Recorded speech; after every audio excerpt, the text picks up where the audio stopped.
tocando a música, então, Lá bemol.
Capítulo 11, versículo 2 em diante. Você puder pegar comigo?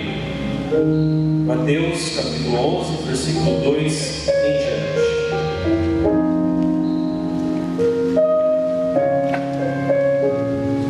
Já são 9 horas e 26 minutos. Eu vou lendo enquanto você encontra, depois você vai me acompanhando. Mateus, capítulo 11, versículo 1 em diante. Versículo 2 em diante. Nós vemos assim: tendo João, em sua prisão, ouvido falar das obras de Cristo, esse João é João Batista, tá? Mandou-lhe dizer pelos seus discípulos: sois vós aquele que deve vir, ou devemos esperar por outro? Respondeu-lhe Jesus: ide, contai a João o que ouvistes e o que vistes. Os cegos veem, os coxos andam, os leprosos são limpos, os surdos ouvem, os mortos ressuscitam, o Evangelho é anunciado aos pobres. Bem-aventurado aquele para quem eu não for ocasião de queda. Tendo eles partido, disse Jesus à multidão a respeito de João: que fostes ver no deserto? Um caniço agitado pelo vento? Que fostes ver então? Um homem vestido com roupas luxuosas? Mas os que estão revestidos de tais roupas vivem nos palácios dos reis. Então por que fostes para lá? Para ver um profeta? Sim, digo-vos eu, mais que um profeta. É dele que está escrito: eis que eu envio o meu mensageiro diante de ti, para te preparar o caminho. Em verdade vos digo, entre os filhos de mulheres não surgiu outro maior que João Batista. No entanto, o menor no reino dos céus é maior do que ele. Desde a época de João Batista até o presente, o reino dos céus é arrebatado à força, e são os violentos que conquistam. Eu vou repetir o versículo 12. Desde a época de João Batista até o presente, o reino dos céus é arrebatado à força, e são os valentes que o conquistam. Vamos pegar lá no final do capítulo, no versículo 28, vai falar assim: vinde a mim todos vós que estáis aflitos sob o fardo, e eu vos aliviarei. Tomai meu jugo sobre vós e recebei minha doutrina, porque eu sou manso e humilde de coração, e achareis o repouso para as vossas almas. São para nós palavras da salvação. Glória a vós, Senhor. Salva de palmas para essa palavra.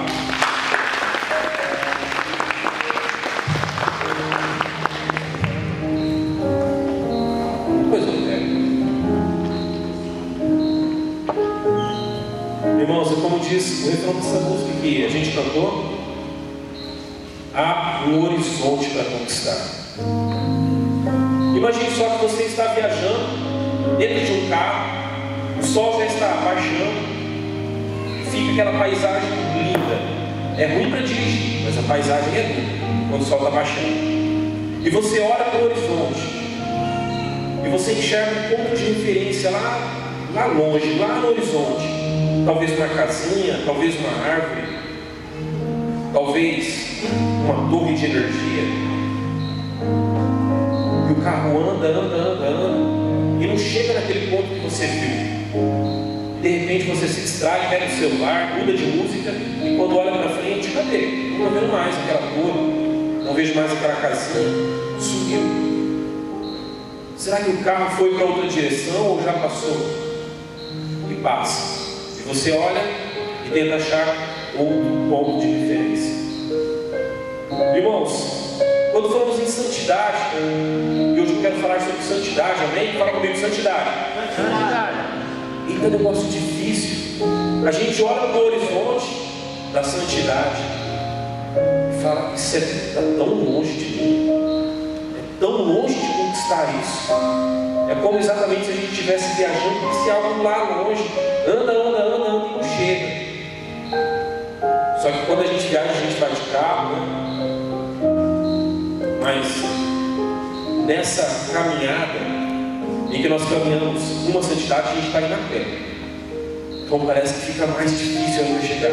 Está lá longe, a gente vai andando. E como porque a igreja ela nos dá vários pontos de referência, vários luzeiros. É como se a gente estivesse em uma viagem mais difícil ainda, em alto mar, e lá longe você enxerga uma luz, lá no horizonte. E você navega e vai, até chegar. E esses grandes luzeiros, esses pontos de referência que nós temos, são os santos da igreja. E nós podemos ver que são milhares que a igreja tem. São Francisco de Assis, Santo Antônio, São João Paulo II, e assim vai, tantos e tantos. A própria Santíssima Mãe de Deus, Nossa Senhora. E nessa igreja nós estamos na igreja, na paróquia Nossa Senhora de Fátima. E se nós olhamos para esses homens e vemos como que é difícil chegar na santidade em que eles chegaram, então imagina só pensar na Santa Mãe de Deus, né? Muito mais difícil ainda chegar perto. Mas irmãos, nós caminhamos em uma estrada e nós estamos viajando. E essa estrada que nós percorremos é a estrada que Jesus nos convida. Somente a partir dessa estrada que é possível chegar à santidade. Porque sem santidade, vai falar na palavra de Deus, é impossível agradar a Deus, amém? Amém. Fala comigo, sem santidade. Sem santidade. É impossível agradar a Deus. Agradar a Deus. Então lascou, fala para quem está do seu lado, lascou. Só estou irritando a Deus. Mas olha, tem um ditado popular que fala: pouco com Deus é muito, muito sem Deus é nada. Então pequenos esforços que a gente faz já ajudam, já contam. Um terço que se reza, uma carne que se tira da refeição na sexta-feira. Pequenas coisas já vão contando, já vão ajudando, já vão nos aproximando cada vez mais. A gente já vai fazendo um certo progresso espiritual. E como é difícil fazer progresso espiritual, mas sabe, a gente começa a se interessar por algum santo da igreja. Eu tenho uma época que eu me interessei muito por São Luís Maria Grignon de Montfort, e foi na minha época que eu me consagrei a Nossa Senhora. É a época de maior fogo da minha vida, fogo espiritual. Nossa, cara, eu lia tudo sobre São Luís Maria Grignon de Montfort, tudo. Todos os artigos que tinha na internet, eu começava a ler livro, tal, comprei livro. Ele tem alguns livros que são maravilhosos, Amigos da Cruz. Tanto é que a gente tem um grupo de WhatsApp, que é o pessoal que faz a caminhada penitencial. O nome Amigos da Cruz não é por causa do livro de São Luís Maria Grignon de Montfort. E o segredo do sacratíssimo rosário, assim vai. E a gente começa a ler, começa a ver os ensinamentos, começa a ver como é que a trilha de santidade que este homem de Deus deixou, de repente começa a caminhar, a gente começa a caminhar. Poxa, São Luís falava isso, então eu vou praticar. Poxa, excelente para mim isso. E penitência e tudo mais. E de repente, quando a gente se olha para si mesmo, cara, eu não estou mais praticando. O que aconteceu? Eu sei que essa realidade não é só minha, talvez seja de todos nós. Sabe o que faltou? Pergunta para mim, o que faltou? Faltou. Inteligente essa pergunta. Faltou violência e força. Porque desde a época de João Batista até o presente, o reino dos céus é arrebatado à força. E são os violentos que o conquistam. Fala comigo, violência. Violência. Irmãos, é necessário ter violência. É necessário usar de força. Porque olha só, se a gente não usar de força, e o que é usar de força? É você ter uma determinação. Você fala, não, vai ou racha. Ou vai ou racha. Sabe aquele dia que você não quer ir para a igreja, que você não quer ir para a Santa Missa, que você quer fazer outra coisa? Tem uma festa que me chamava, não quero ir para a festa. Mas tem a missa antes. Vai para a missa. Sabe, quando você não quer fazer alguma coisa, você vai lá e você faz. Usa de força. Porque se você não usar o mínimo de força possível, olha só, você não vai agradar a Deus. E é necessário usar de violência. Essa palavra violência é forte, não é verdade? E quem fala isso é o próprio Jesus. É necessário usar de violência. Eu vou dar um tapa na cara de quem está me impedindo de entrar na igreja. Não, calma aí, calma. É outro tipo de violência. Não é essa violência de sair batendo nos outros. É uma outra violência. Eu quero compartilhar com vocês Romanos capítulo 7, para nós falarmos sobre qual tipo de violência é essa. Romanos 7, 14 em diante. Eu já vou lendo, porque o nosso horário está correndo. Sabemos de fato que a lei é espiritual, mas eu sou carnal, vendido ao pecado. Olha só isso, vendido ao pecado. Não entendo absolutamente o que faço, pois não faço o que quero, faço o que aborreço. E se faço o que não quero, reconheço que a lei é boa. Mas então não sou eu que faço, mas o pecado que em mim habita. Eu sei que em mim, isto é, na minha carne, não habitam bem. Porque o querer o bem está em mim, mas não sou capaz de efetuá-lo. Não faço o bem que quereria, mas o mal que não quero. Ora, se faço o que não quero, já não sou eu que faço, mas sim o pecado que em mim habita. Encontro, pois, em mim esta lei. Quando quero fazer o bem, que se me depara é o mal. Deleito-me na lei de Deus no íntimo do meu ser. Sinto, porém, nos meus membros outra lei que luta contra a lei do meu espírito e me prende à lei do pecado que está nos meus membros. Homem infeliz que sou. Bate no teu peito aí, homem e mulher, infeliz que sou. Quem me livrará deste corpo que me acarreta a morte? Palavras do Senhor, graças a Deus. Olha só que pesado, irmãos. Mas é exatamente contra isso que nós precisamos fazer violência. Contra os nossos pecados, que estão impregnados em nossa carne, em nossos membros, como vai falar aqui em São Paulo. Que o homem infeliz que sou, quem me livrará deste corpo que me acarreta a morte? No versículo 23 ali, ó, sinto porém os meus membros outra lei que luta contra a lei do meu espírito e me prende à lei do pecado que está nos meus membros. Irmãos, é necessário fazer violência contra nós mesmos, contra as nossas vontades. Sabe por quê? Porque o nosso corpo, ele quer sombra e água fresca e outras cositas mais. Mas é isso.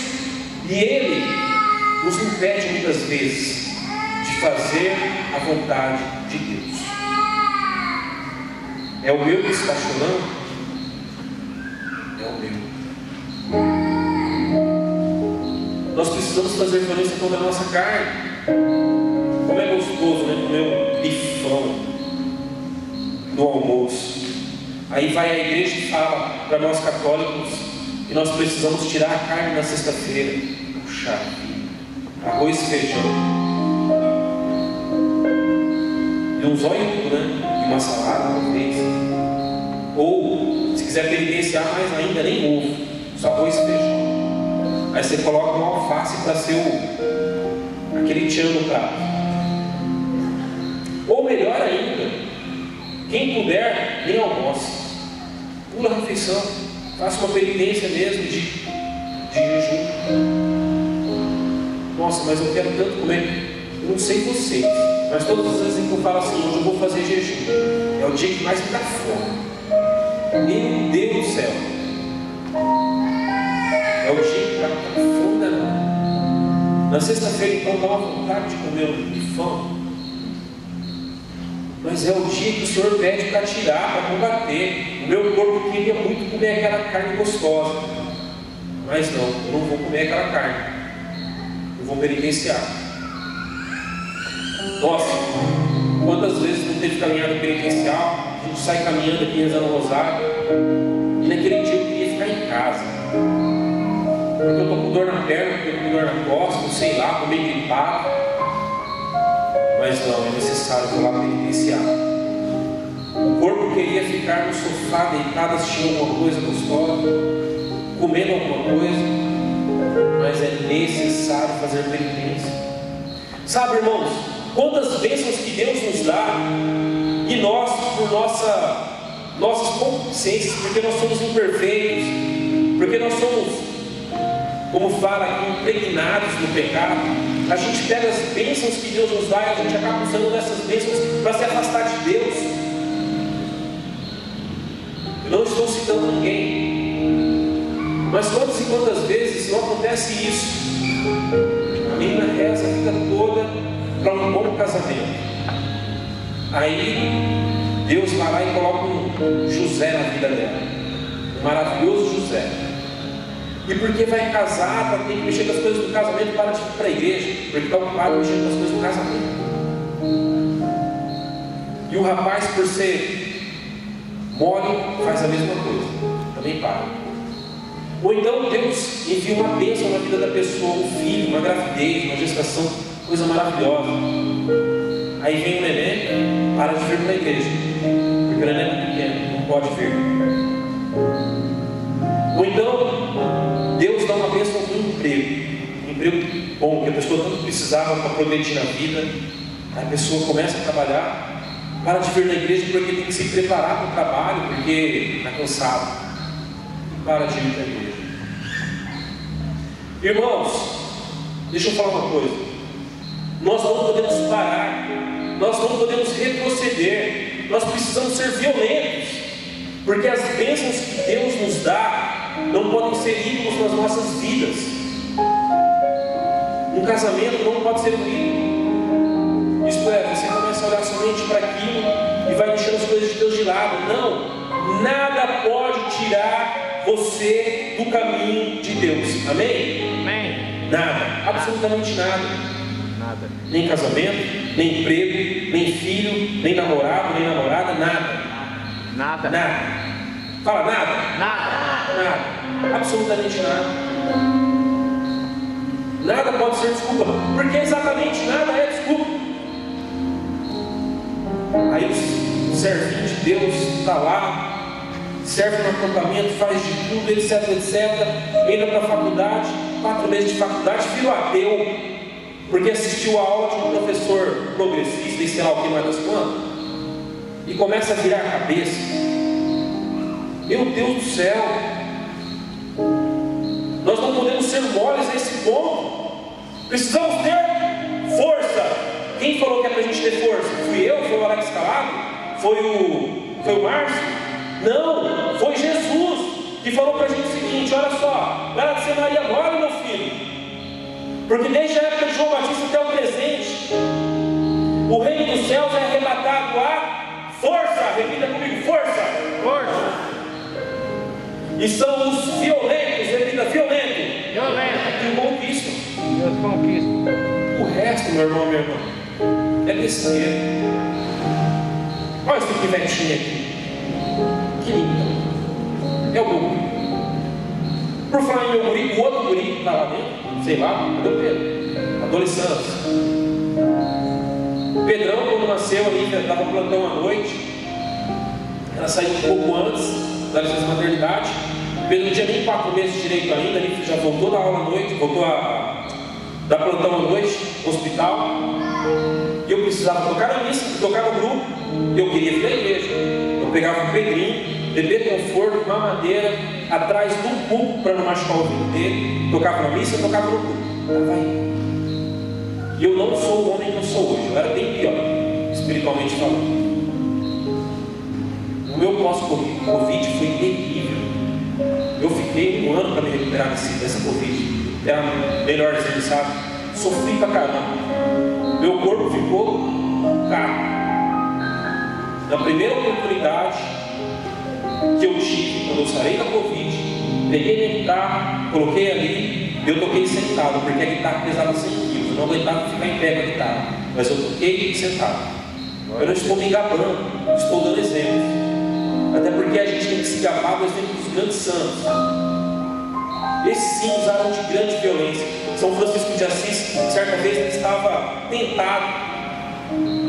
E nessa tentação, estava nevando, uma camada de neve gigantesca. Ele tirou a roupa e pulou dentro da neve, subiu dentro da neve, que era para se queimar no gelo. E a tentação ia embora. O nome disso é violência. Fala comigo, violência.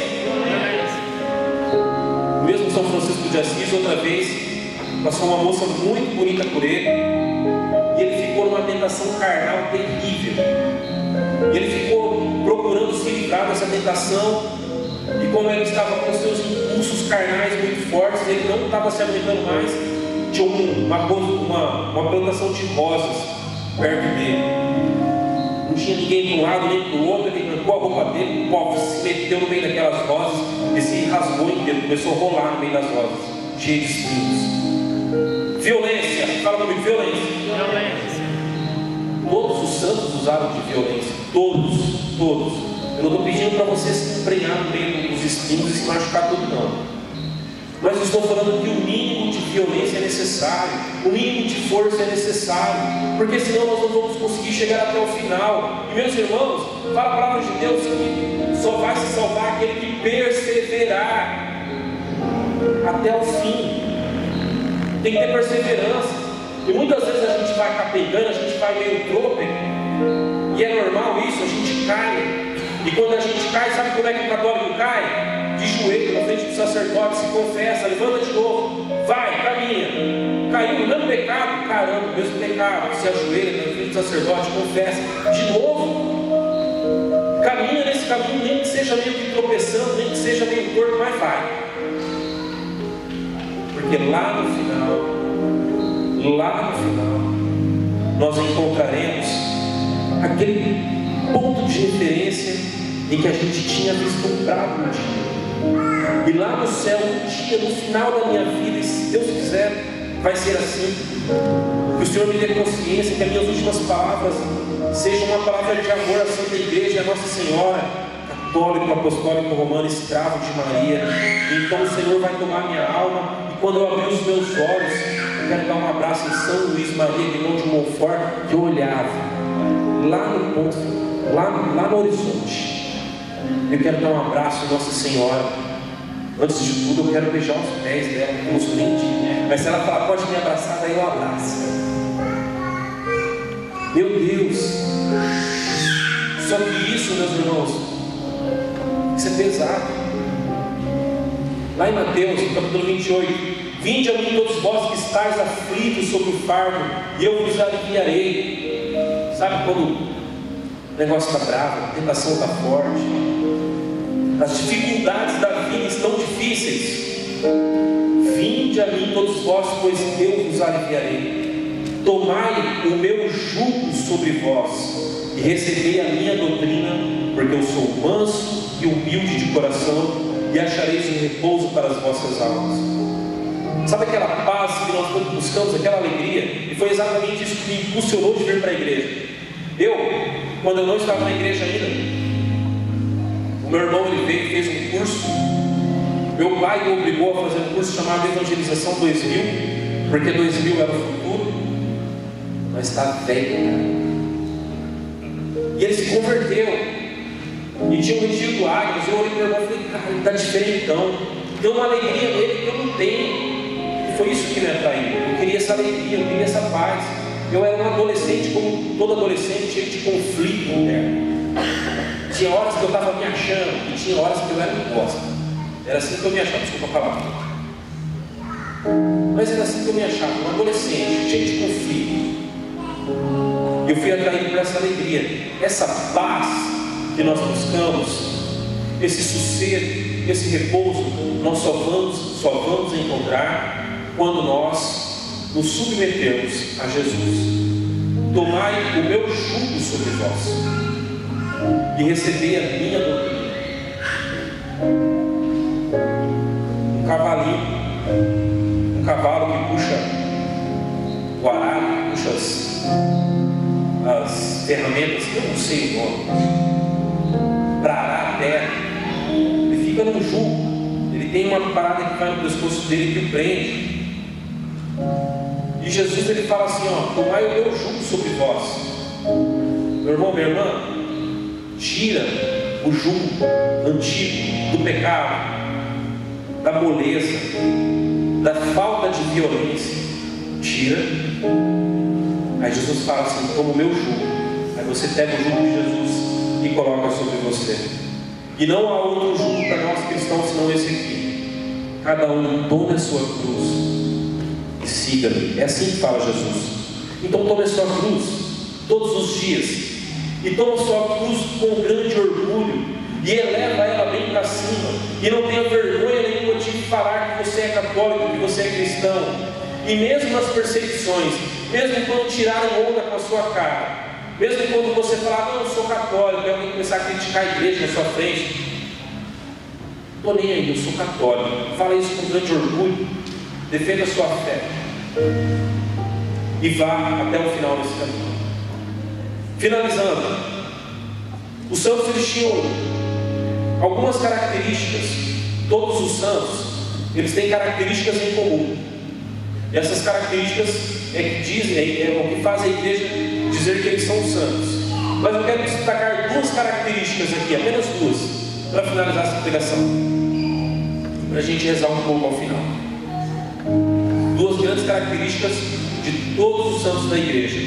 Primeiro, todos os santos são extremamente marianos. Fala comigo, mariano. Mariano. Todos, 100%. Segunda característica de todos os santos, vida de oração. Fala comigo, vida de oração. Vida de oração. Todos eles tinham isso, 100%. Irmãos, a vida de oração é que nos leva a ter intimidade com o Senhor. É o que faz com que nós tomemos esse jugo do Senhor. É o que faz com que a gente tenha a doutrina dele sempre à nossa vista, à nossa frente. Porque nós oramos vida de oração. E vida de oração é orar querendo ou não querendo. Ter vida de oração é rezar mesmo quando a gente não quer rezar. Eu tenho, de novo vou me citar, eu tenho algo comigo. Todos os dias eu rezo um rosário. E se eu tiver algum impedimento algum dia para rezar um rosário, eu rezo pelo menos um terço. Mas não passe um dia sem rezar. E tem dias em que eu estou ocupado, querendo fazer outras coisas, querendo desenrolar algo. Mas eu não posso deitar para dormir sem ter feito esta oração. Irmão, descubra qual oração que mais te leva, que mais impulsiona, que mais eleva o seu coração a Deus. E faça essa oração todos os dias. Não esqueça de fazer isso. E a vida de oração nos leva a ter uma intimidade com o Espírito Santo de Deus. Amém? Então vamos rezar. Feche seus olhos.